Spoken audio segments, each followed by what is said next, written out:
Hi everyone, so today we're going to show you how we stretch a canvas. So as you can see here, we've got our painting on canvas, and the first thing we need to do is measure and cut our stretcher bar, and then we form that up using a V-nailer. Our stretcher bar comes in various widths and depths. Here today for this painting we are going to be using a box stretch bar, so it gives it a little bit more depth to the sides. So the first thing we need to do is we're taking that first side and we're just going to put a nail in that side to hold it in place once we've lined it up, of course.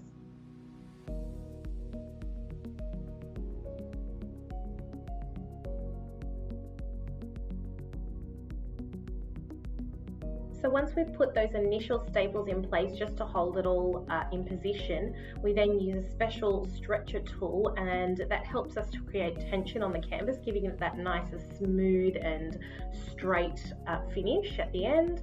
And we're basically just creating tension on the other side, and then we're going to tack it in with a few staples.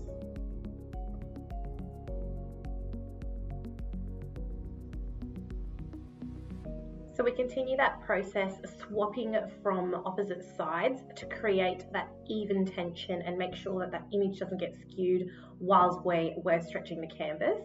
And we're just going to secure that as we go with staples, and then add in extra at the end there to secure it all in place.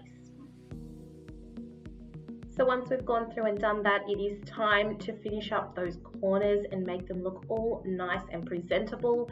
So we have a special technique of folding in those corners, and then we staple that all down and secure it.